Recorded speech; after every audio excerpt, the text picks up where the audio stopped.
honor to be up here on the podium with three people who I consider to be leaders, heroes, if you will.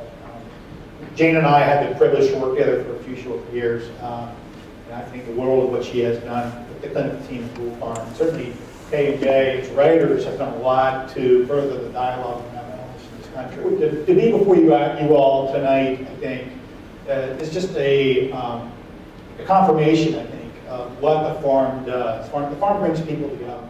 You know, I came to Gould Farm about 23 years ago as a young man with a diagnosis of schizophrenia that had been fairly resistant to a lot of different traditional treatment.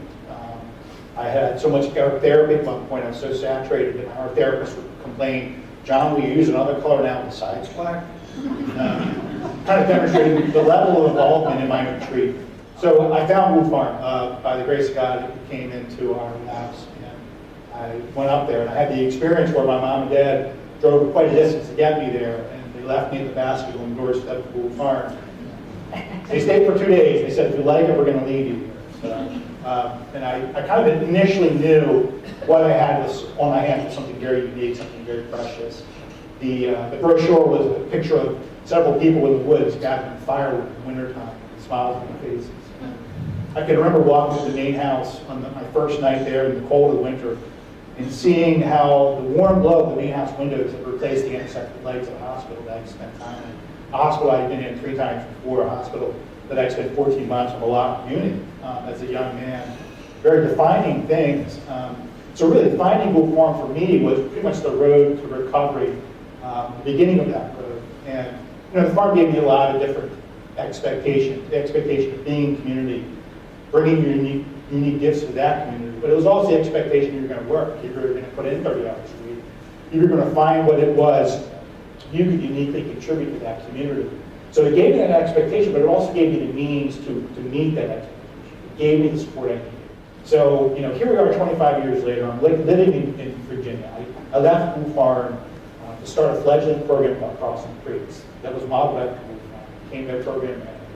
I said to myself, you know, I think we can do this in other places. And I've seen the model of Gould Farm successfully replicated all over our country.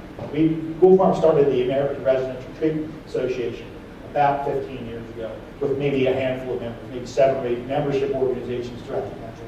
Now it's something like 26, 27 organizations. It's only for me kind of getting some distance from that program that I see all along where the farm's true values lie. And I see a system in transformation. I see a system where there exist today opportunities for people like me who are consumers that didn't exist 10 years ago. And yet now what we're doing, we're telling people that they can be the experts on themselves. They can determine their own health. They can take responsibility for their illness. They can embrace wellness. We're not limiting anybody's possibilities for recovery. So what I do these days is I direct a small nonprofit, and I go around and talk to people. And my message, and a lot of people I talk to have lost COVID, but my message is just that, it's one of COVID. And that's one thing to say, that's one thing to talk about. It's another thing to be able to point to points in your life when you had lost hope and somebody held hope for you, or you were at the bottom, you know, you were at the end of your road, and you know, the relationship you had that brought you out of that. So I feel like that message of hope, people are so ready for that message. People are so ready for the message of recovery. Here I sit before you today. I still take medicine. I still struggle daily with my illness. I have enough of a foothold in my own recovery where I have a job that I can go out and bring people resources, and reminding people that our greatest resource is each other. And that's something I felt all along, but that's something that a lot of people don't really feel that. They don't. It's one thing to talk about recovery. It's another thing to commit yourself. You know, we did a training 2 weeks ago. I trained 18 people from across our state in Virginia to become facilitators of a curriculum. It's a self-help curriculum that these people teach in their communities now. So it's a great experience for me. We had the director of the Department of Mental Health show up at our training. I invited him to come in. And he came in and talked to us. He stayed for 3.5 hours. He talked to us as the head of the department. words of encouragement. But really, I think I got a sense of endorsement from this guy. That really what we're doing here is nothing less than a social movement. We in Virginia, and I think it's catching on other states as well, we're not waiting for any system to take care of us or to transform us or to cure us or for a doctor or a pill to make us well. What we're truly trying to do is create a social movement. A social movement where we assume our rightful place at the table alongside our providers, where our plans can supplement our therapy. We can start making decisions on our own behalf. It's just been really a great job. I get up every morning and it's like, cool, another day, I get to do something I like to do. I have Gould Farm to thank. I think I have Gould Farm that brought me to a level where I could go out there and I could contribute.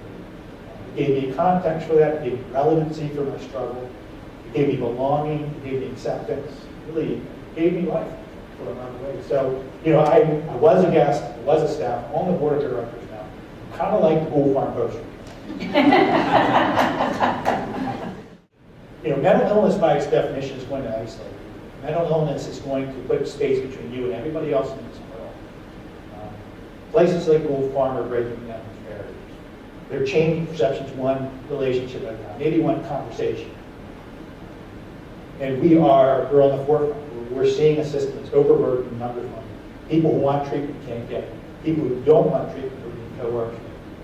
What we're really trying to say now is, look, we're going to show up for each other. We're going to take care of each other. We're going to see crisis now, not as something to be secluded and restrained or medicated away. Crisis is an opportunity for you to learn about yourself, to learn about the world around you. Give somebody 9 months at Gould Farm is to give them a second chance.